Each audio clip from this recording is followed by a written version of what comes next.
Is that it? Is that what? We've only just met, and we're going to go look at a flat. Problem? We don't know a thing about each other. I don't know where we're meeting. I don't even know your name. Hi, my name is Houston, and welcome to the Spirit of Cinema. So, you've heard of the everyman character, right? Yeah, I'm talking about the type of character that's very ordinary. So ordinary that you can identify with them in a major way.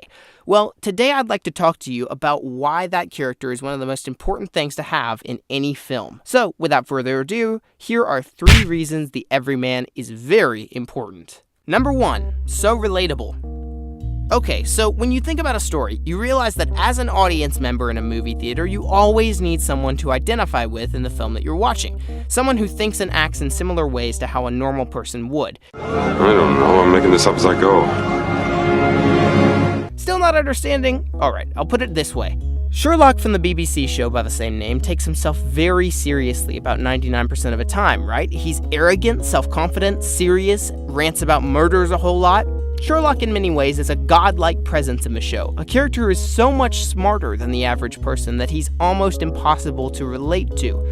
And that's where Watson comes in. See, Sherlock and Watson are an inseparable team, and for good reason. Sherlock takes himself seriously, putting bloody heads in the fridge without pause, and Watson is there to react to this in a way that, well, in a way that we all would.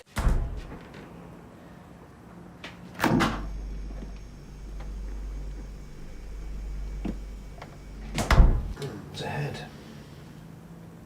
A severed head! Just tea for me, thanks. No, there's a head in the fridge. Yes? A bloody head! Where else was I supposed to put it? You don't mind, do you?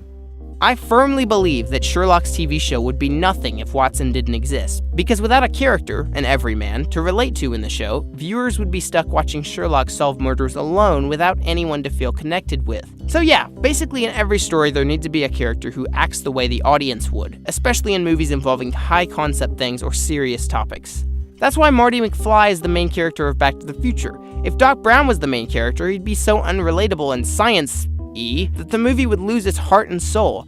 But Marty is a character like every other teen in the 80s. He skateboards, he has a Walkman, he makes out with his mother. Number 2, explaining the complex. Movies these days, especially big tentpole blockbusters, tend to have a lot of science mumbo-jumbo and complicated storylines. And while geeks like you and me are good at understanding those things, there are a good many people out there who have no idea how to make sense of it. So that's where the everyman comes in. In the movie Inception, Cobb brings on a new member to his dream team, Ariadne, who is new to the whole concept of shared dreaming. Because of this, Cobb is able to explain the complicated plot to her, and she's able to ask the questions that the audience would ask if they were in the same situation.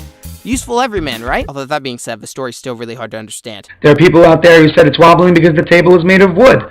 But there's a white undershirt underneath there. She's never wearing the white undershirt when she's in the dream. Anyway, Ariadne exists not only to be a good character, but also to take the complex and help make it simpler by asking questions. This can also be done in a different way. In The Martian, Rich Purnell is a quirky and out there scientist who comes up with the plan to save Mark Watney. Because he's so quirky and funny, he can put things into layman terms the audience can understand, rendering a very complicated plan into a relatively simple one. Check out how he explains the rescue mission. In the intercept. But instead, what I'm proposing is we start accelerating immediately to preserve velocity and gain even more. We don't intercept with Earth at all, but we come close enough to get a gravity assist and adjust course. While we're doing that, we resupply with the probe. Food and supplies. Pick up whatever provisions we need, and now we're accelerating towards Mars. Shh.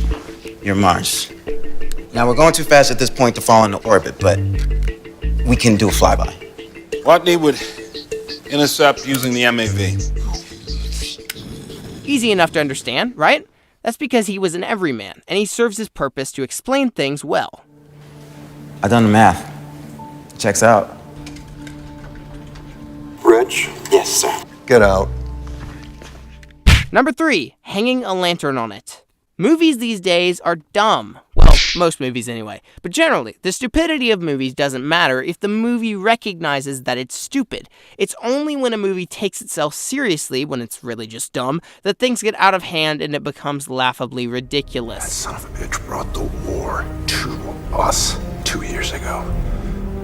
Like, dude, we're talking about an alien from outer space who has freeze breath and laser eyes. Can you lighten up a little bit? Sorry, we got off track. Anyway, the reason an everyman would have been good in that clip is because the idea of Superman and Batman fighting each other is just dumb, and someone needs to realize that in that movie. That's why Hawkeye is the best character in Avengers Age of Ultron. He knows this whole Ultron thing is ridiculous, and he admits that. I just need to know because the city is flying.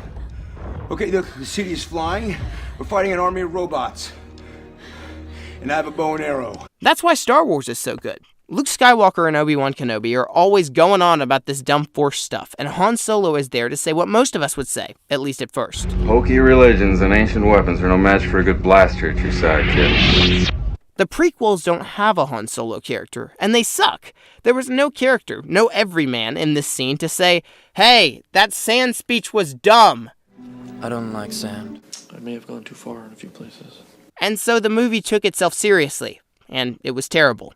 So yeah, as I said, the everyman is a very, very necessary and helpful character to have in your movies. They can bring relatability to the story, simplify the complex, and point out when things are just plain dumb.